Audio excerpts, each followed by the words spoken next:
যে উনি সম্মুখ যোদ্ধা এবং মুক্তিযুদ্ধের অনেক সেক্টর কমান্ডার ছিলেন। এটা আমাদের এই প্রিয় নেতা যখন ক্ষমতায় ছিলেন রাষ্ট্রনায়ক ছিলেন। আজকে যে খাল কাটার যে কর্মসূচি এটার উদ্বোধক শহীদ রাষ্ট্রপতি জিয়াউর রহমান। আজকে যে মৎস্য চাষ এই মনোরঞ্জন সারা বাংলাদেশে এটারও প্রবক্তা বা উদ্বোধক শহীদ রাষ্ট্রপতি জিয়াউর রহমান। আজকে যে আমি যে গার্মেন্ট শিল্পের মালিক, এই গার্মেন্ট শিল্প সর্বপ্রথম শহীদ রাষ্ট্রপতি জিয়াউর রহমান। এই জনশক্তি রপ্তানির শহীদ রাষ্ট্রপতি তাহলে আমরা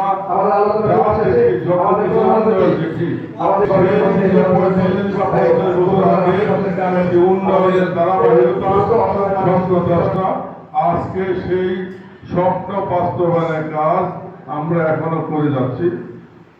আমাদের প্রিয় নেতা, আমাদের যে স্বপ্ন দ্রষ্টা যে জিয়াউর রহমান আমাদের পরবর্তী নেতা ছিলেন, নেত্রী ছিলেন আমাদের প্রিয় নেত্রী, গণসংগ্রামী নেত্রী নেত্রী বেগম খালেদা জিয়া হয়েছে।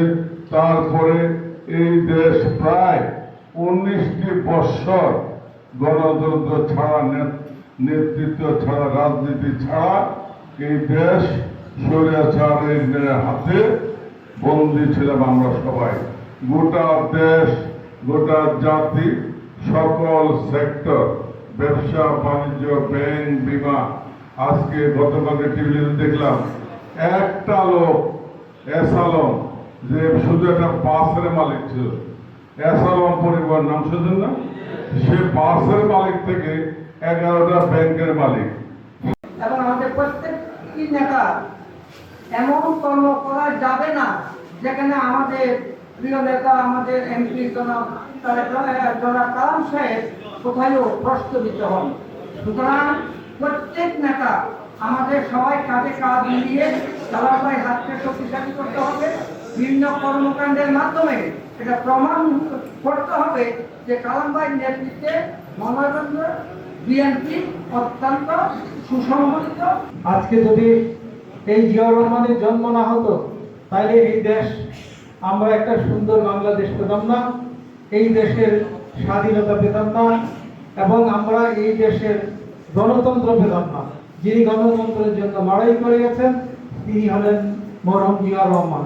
মরহুম জিয়াউর রহমানের পরে ওনার সহধর্মী বেগম খালেদা জিয়া ওই দেশকে, আমাদের এই বাংলাদেশকে সুন্দর সুচারুভাবে এই দেশকে পরিচালনা করেছেন। আজকে ওনার মৃত্যুর পরে ওনার সন্তান জনাব তারেক রহমান সাহেব আজকে আমাদের প্রধানমন্ত্রী হিসাবে আমাদের এই দেশকে সুন্দর সুষ্ঠু পরিচালনা করে যাচ্ছেন। আমরা আজকের এই দিনে আমরা আমাদের মহান নেতার জন্য আমরা দোয়া করি এবং সমবেদনা জানাই।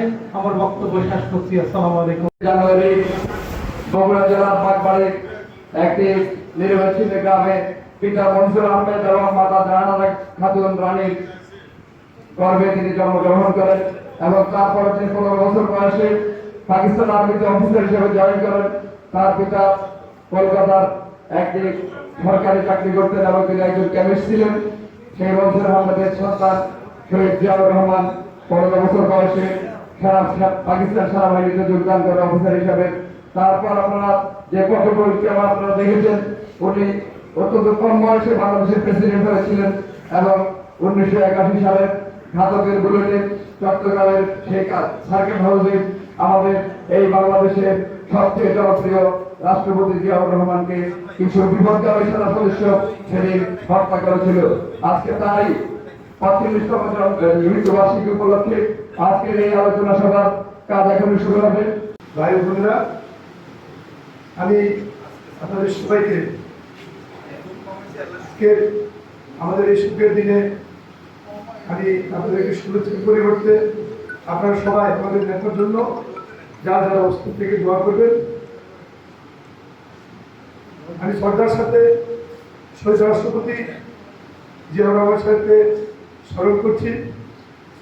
আজকের এই দিনে লাকসাম মনোরঞ্জনের আমাদের এই নির্বাচনী এলাকার যে সকল আমাদের সিনিয়র নেতৃবৃন্দ ইতিমধ্যে দুনিয়া থেকে চলে গেছেন।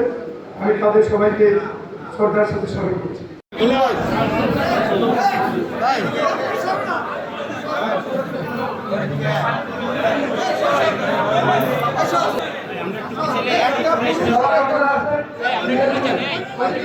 এখন রাজ্য সামগ্রী জন্য আমাদের মাননীয় সচিব সদস্য ঢাকা মহানগর জেলা মোহাম্মদ আবুল কালাম শহীদ জিয়ার 45তম স্বাধীনতা স্মৃতিতে ওনারা তার প্রতি শ্রদ্ধা নিবেদনের উদ্দেশ্যে কেন্দ্রীয় কর্মসূচির অংশ হিসেবে এখন আরো ব্যবস্থা আছে, সবাই কবর দিয়ে তারপরে যাবেন।